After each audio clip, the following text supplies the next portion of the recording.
30 গ্রাম প্রোটিনের একটা super tasty মিল বানাবো। তো প্রথমেই নিয়ে নিচ্ছি কোচানো টমেটো, পেঁয়াজ, কাঁচামরিচ আর সাথে দিচ্ছি ভিজিয়ে রাখা এক মুঠো মুগ ডাল।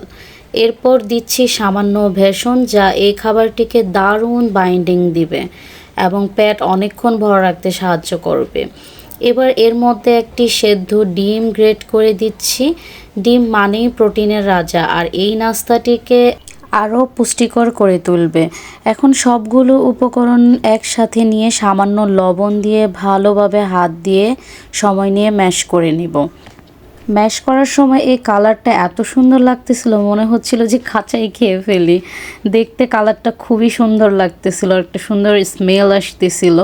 তো এই পর্যায়ে এটা সম্পূর্ণ মাখা কমপ্লিট হয়ে গেছে। এখন এটাকে জাস্ট রান্না করার পালা। তো ফ্রাই প্যান একটা বসিয়ে দিয়েছি। ফ্রাই প্যানটা গরম হয়ে গেলে একটু সামান্য বাটার দিয়ে দেব, যাতে এটা গ্রানটাও অনেক সুন্দর আসে আর খেতেও খুব মজার হয়। এখন এটাকে রুটির শেপ দেব, গোল করে এরকম করে ছড়িয়ে দিছি। ছড়িয়ে দেওয়ার পরে এটা ঢাকনা দিয়ে অনেকক্ষণ লো হিটে রান্না করব, যেহেতু এখানে মুগ ডালটা আছে কাঁচা, যাতে ভালোভাবে মুগ ডালটা সেদ্ধ হয়ে আসে। আর এই রান্নাটা করতে খুব বেশি সময় লাগে না, অল্প আছে 5 থেকে 7 মিনিট রান্না করলেই হয়ে যায়।